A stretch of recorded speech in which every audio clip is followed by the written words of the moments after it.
Cuando pensábamos en la organización de este congreso, de qué deberíamos hablar cada uno, pues básicamente hemos hablado de alguno de los capítulos del libro que trata de recoger aquellas aportaciones científicas que hizo el profesor López Ibor, pero poniéndolas en contexto con el siglo XXI. De lo que yo voy a hablar era de algo que a él le preocupaba y se ha visto en la última carta, que es la que escribió al profesor Dor, que era el conocimiento de algunas de la fenomenología en psiquiatría. Y hablaré de lo que es la angustia y la ansiedad y cómo ha evolucionado ese concepto en los últimos 100 años, poniéndolo en contexto con la situación actual, que básicamente no ha cambiado mucho y nos deja una pequeña decepción todavía. ¿Por qué 100 años? Pues 100 años porque el profesor López Ibor Senior, mi abuelo, nació en 1906, mi padre nos dejó en el 2015 y ellos han dedicado su vida al estudio de la angustia y la ansiedad. La psiquiatría está pasando por una profunda crisis y, de hecho, en los periódicos últimamente vemos que si los psiquiatras prescribimos demasiados fármacos, que si quizá algunos de ellos deberían ser sustituidos, que si a los niños no les debemos dar psicofármacos, que hasta la adolescencia no es bueno, y cada vez hay más artículos en contra de esto. Han pasado muchos años desde que se fundó la psiquiatría como especialidad médica y ahora, en el siglo XXI, pues todavía seguimos pensando que pasa por una crisis. Y esto es debido a que la investigación no nos está aportando los datos necesarios. Pensábamos que el conocimiento del cerebro, aquello que nos hablaba don Federico Mayor Zaragoza esta mañana, la conectómica de las bases moleculares, nos iba a dar un entendimiento más de por qué hay algunos enfermos que acaban presentando sintomatología tan compleja, trastornos de ansiedad, de angustia o trastornos psicóticos, y no hemos conseguido avanzar en el conocimiento. Y uno de ellos, según el profesor López Ibor, y yo también soy de la opinión, es que la psiquiatría debe volver a sus orígenes. Aquello que se organiza en Frutillar o aquello que se organiza en otros sitios, el año que viene en Brasil, es el volver a estudiar la psicopatología, que son sin duda los orígenes de la psiquiatría. Y esto ya lo decía el profesor López Ibor en el año 2013. Son vidas paralelas, hemos oído parte en la Laudatio y en la presentación que ha hecho José Antonio Sacristán de mi padre y de mi abuelo. Los dos siguieron un camino bastante en paralelo a lo largo de su vida. Pero no eran ni mucho menos personas ni que se pareciesen en el carácter. Los dos le dedicaron su vida a la investigación, a la docencia y a la asistencia, y ambos dos se sentían profundamente médicos. Médicos, no solo psiquiatras, pero médicos en general. Fundaron la Clínica López Ibor, que el año que viene ya son 50 años de la clínica, además de la revista Actas, cuyo este año es el 70 aniversario. Y a lo largo de su vida pues se dedicaron a estudiar sobre todo la angustia. El profesor López Ibor, mi padre, funda la Fundación López Ibor en el año 2006 con el objetivo de crear o de organizar un congreso homenaje a su padre. Básicamente lo que pretendemos, pues mis hermanos y yo y el resto del patronato de la Fundación López Ibor en una jornada como hoy.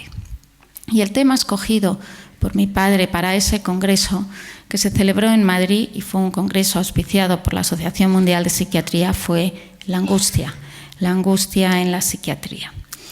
Ambos dos eran unas personas profundamente angustiados en la vida, angustiados y quizá por la psiquiatría.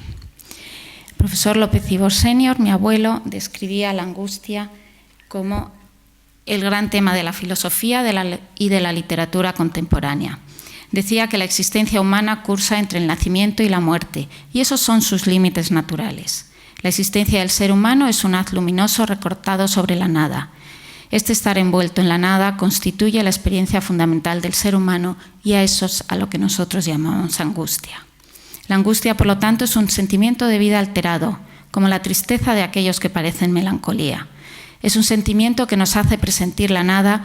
Si tal experiencia es posible, es porque la vitalidad está enferma, porque el alma está siempre encarnada en el cuerpo. Y esto es lo que decían los dos y escribían en el libro el cuerpo y la corporalidad.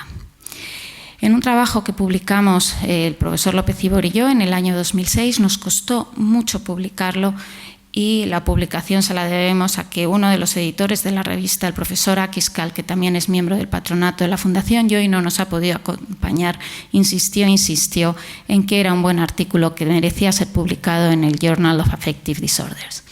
Lo que hicimos durante 2 veranos de nuestra vida es dedicar a estudiar el concepto de angustia y de logos. Y el artículo llevaba por título en castellano Angustia y logos, una incursión lingüística en los orígenes del pensamiento humano. ¿Por qué? ¿Y por qué estudiamos este tema? Porque la angustia y la ansiedad son palabras de corta tradición en psiquiatría. A pesar de que son sentimientos vitales fundamentales, no hay mucho escrito sobre ello. En el año 1927, en las revistas o en las actas, en las revistas psicológicas, solo había 3 referencias sobre el tema angustia y ansiedad. En 1966, 200.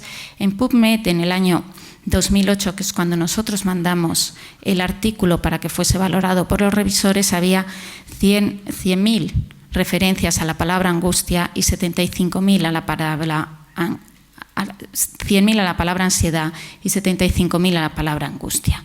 Y ayer, que tuve un momento y me pude meter en PubMed, para la palabra ansiedad había 185.000 referencias y para la palabra angustia 126.000. Es un tema que evidentemente ha ido creciendo, pero tiene una cierta corta tradición. ¿Por qué? Porque son palabras muy antiguas. Freud utilizaba la palabra Angst, que ha sido habitualmente traducida al inglés por anxiety, y por eso desapareció la palabra angustia de la práctica clínica cotidiana. Decían que había que suprimirla de la práctica psiquiátrica o de la práctica psicoanalítica algunos autores porque no quedaba claro y porque era muy antiguo. Pero hoy en día seguimos teniendo conceptos o diagnósticos que son trastornos de ansiedad puros y que nos permiten manejarnos en la clínica cotidiana. ¿De dónde vienen estas palabras? Pues del latín la angustia quiere decir estrechez o una situación crítica. Angustios es estrecho, asfixia o aspiración, preocupación, o estar tristes o atormentado o dolor o temor. Y en el griego del griego quiere decir estrangular o oprimir con fuerza. ¿Qué son la angustia y la ansiedad? Son vivencias muy radicales del ser humano, son los sentimientos de temor y de amenaza ante aquello que es desconocido, son huellas que aparecen en el lenguaje y en el trabajo que publicamos, pues la teoría del trabajo es que la primera palabra que dice el ser humano es aj o en castellano, que es cuando los homínidos aprendemos a dominar nuestra respiración como primer paso para la adquisición del lenguaje. Si no fuésemos capaces de hacer el aj, no seríamos capaces de controlar la respiración. Si no controlamos la respiración, no podríamos hablar. Entonces debió comenzar pues, la lucha por ser cada uno nuestro propio destino.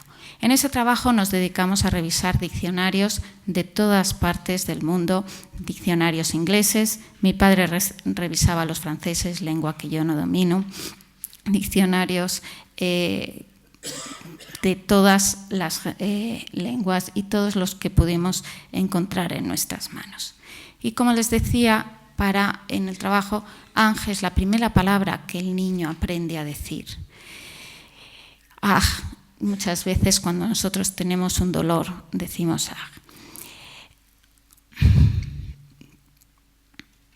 Es, para algunos autores, el sonido de la vida. Su ausencia supone que la vida se ha retirado del semejante o de otro que hasta entonces está vivo. Es un fonema que en el fricativo se pronuncia como J y en árabe con una fuerte expiración. López Ibor Senior estudió la angustia como el radical básico de la condición humana. Y él estudió a San Agustín, a Kierkegaard, a San Juan de la Cruz y sobre todo la fenomenología, la filosofía existencial y la psiquiatría antropológica. Escribió, como ha dicho el profesor Gutiérrez Fuentes, la angustia vital. La angustia vital la escribió en Barbastro cuando él estaba desterrado allí. Yo creo que fue bueno porque en esa época tuvo tiempo para escribir el libro más importante de su vida. Y ahí hablaba ya de una patología que se conoció durante mucho tiempo, que es la timopatía ansiosa, que ha desaparecido hoy en día de la práctica clínica cotidiana, pero sí que vemos pacientes a los que en algún momento, pues algunos les podríamos diagnosticar como que padecen una timopatía ansiosa. Decía que era un subtipo de neurosis que se caracteriza por la presencia de una forma endógena de ansiedad, que sería la angustia vital. Y él describió el sustrato biológico de las neurosis. Decía que debía haber una alteración en el cerebro que no éramos capaces de identificar y que eso sería responsable de la angustia o de la angustia vital. ¿Qué es la angustia? Pues la angustia es siempre ese presentimiento ante la nada. La angustia patológica no es solo ese sentimiento de amenaza, se altera la vivencia del tiempo y el futuro se hace presente. Y esto es lo que vemos en la clínica cotidiana. Cuando un paciente tiene angustia o tiene ansiedad, vive el futuro anticipadamente, lo hace presente y eso es lo que la angustia. Lo describía como un mismo sentimiento de la naturaleza, que es la tristeza vital, descrita por Schneider, como el fenómeno esencial o central de la depresión endógena. Y además se somatiza porque está encarnada, es algo que es muy corporal. Se tiene miedo a algo, pero se está angustiado. Toda la persona padece la angustia. Escribió también las neurosis como enfermedades del ánimo y ahí, en el año 66, ya decía que había algunos factores biológicos que podían ser responsables de esta patología. Lo pensaba ya 16 años antes o quizá algunos más, pero no se atrevió a publicarlo sin tener mayor evidencia. ¿Qué ha sucedido con la timopatía ansiosa que describió López Ibor?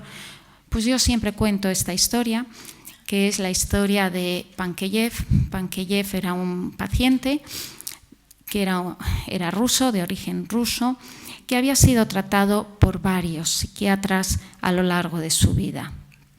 Él había nacido en 1910 y han hecho muchos trabajos sobre él. Freud escribió sobre él, López Ibor, mi padre, escribió Sergio, el hombre de los lobos, un espejismo del psicoanálisis, y lo publicó en las actas luso-españolas de psiquiatría en el año 73. Pero lo han escrito más autores.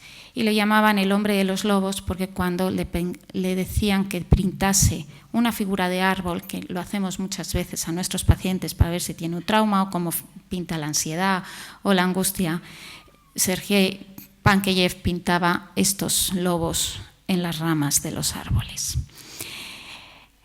Provenía de una familia en la que había mucha patología psiquiátrica, algunos habían sido diagnosticados, algunos de sus familiares, de psicosis maníaco-depresiva o habían tenido otros trastornos mentales. Sus dos hermanas también padecían psicosis maníaco-depresiva. A lo largo de la vida fue diagnosticado de varias enfermedades, cuando tenía 6 o 7 años de neurosis infantil, a los 20 o 25 años de neuroastenia, en ese momento Freud les psicoanalizó, pareció psicoanálisis que se tuvo que interrumpir por la Primera Guerra Mundial, a los 35 años empezó a estar francamente preocupado por un aspecto de su cara, la nariz en concreto, y fue diagnosticado de dismorfofobia. Fue vuelto a psicoanalizar en esta época por Brunswick y a los 55 años padeció sintomatología que fue diagnosticada como una enfermedad depresiva. Continuó con el psicoanálisis y en los últimos años de su vida lo que presentó fueron somatizaciones. Tenía dolores de estómago, dolores de cabeza, dolores en algunas articulaciones, continuamente se quejaba de algo y fue diagnosticado de trastorno de somatización. Al final fue diagnosticado de un montón de enfermedades que realmente, pues yo soy de las que pienso que alguno puede tener una enfermedad mental a lo largo de su vida, pero no va a tener la mala suerte de tener tantas enfermedades mentales. Simplemente será la misma, pero nosotros la estamos viendo en momentos determinados. Cuando uno es un niño, es más normal tener trastornos de ansiedad o trastornos o pequeñas obsesiones. Cuando uno tiene 40 o 50 años, es más frecuente tener trastornos depresivos y en la última etapa de la vida, trastornos por somatización. Y eso, pues que en algún momento algunos decían que eran varias enfermedades, realmente consideramos que es una.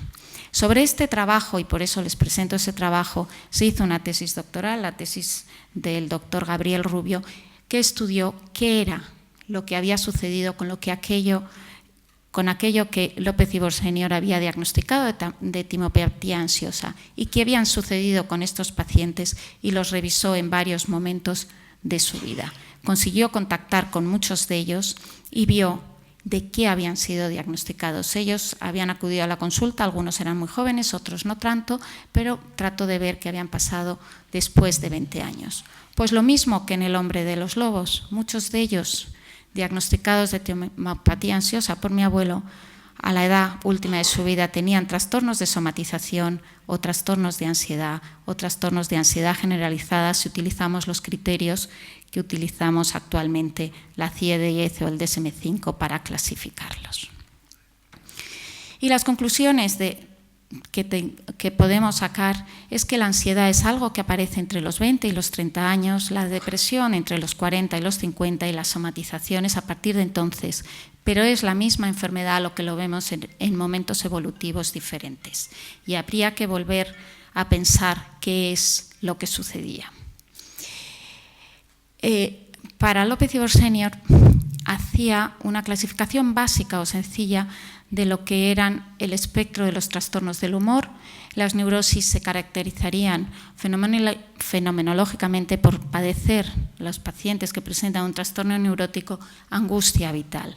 Aquellos que padecen una depresión te describen lo que sería una tristeza vital, pero luego hay depresiones enmascaradas o enfermedades psicosomáticas que lo que describen son sentimientos sensoriales. Me duele esto, no me encuentro bien.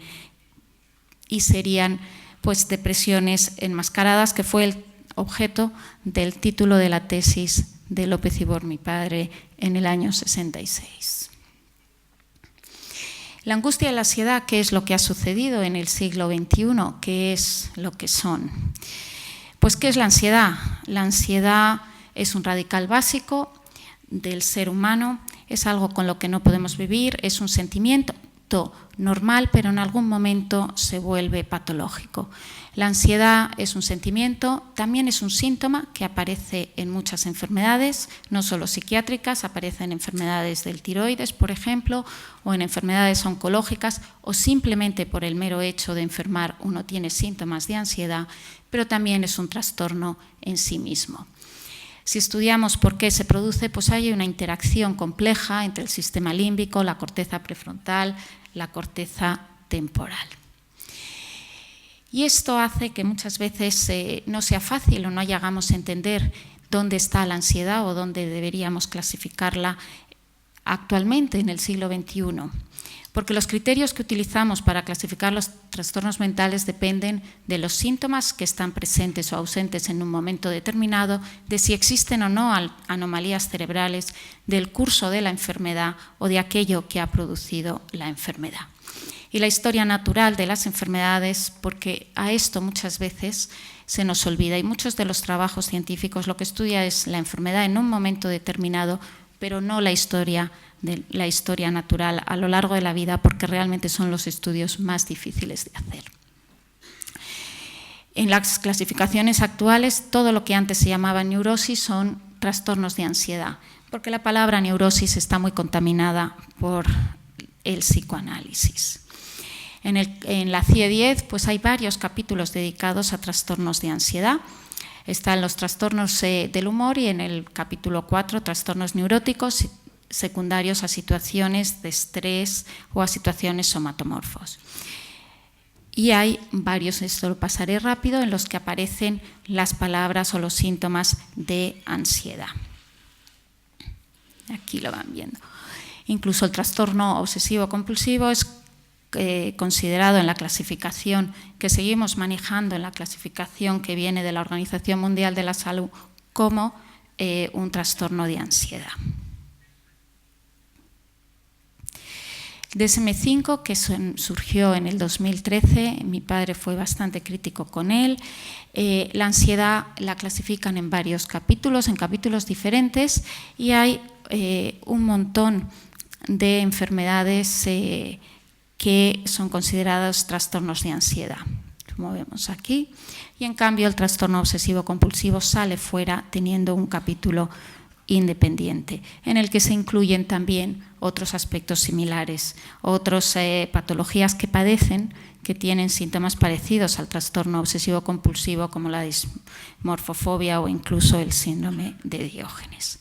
Y la ansiedad aparece en relación, o los trastornos de ansiedad en relación a otras situaciones traumáticas o de estrés, la ansiedad de separación en los niños, el trastorno de estrés postraumático o el trastorno de estrés agudo o de adaptación. ¿Qué es lo que ha pasado? Pues realmente ha pasado poco en estos últimos 100 años. Kurt Snyder decía que las neurosis eran las variaciones del modo de ser psíquico, no del modo de estar, sino del modo de ser, que eran reacciones vivenciales anormales, estadísticamente anormales, y que lo que provocaban era sufrimiento en el ser humano. Freud y sus seguidores decían que eran un grupo de trastornos que se caracterizaban por ser específicos y que la angustia era el radical básico y los mecanismos de defensa los pondríamos en marcha para tratar de controlar esa angustia. López Ibor lo llamaba angustia vital.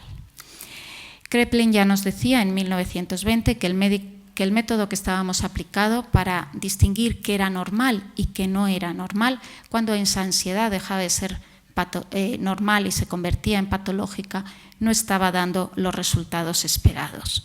Y Hyman en el 2002 decía básicamente lo mismo, porque los estudios en laboratorio, la historia natural o los estudios genéticos no nos están dando los datos que estábamos esperando.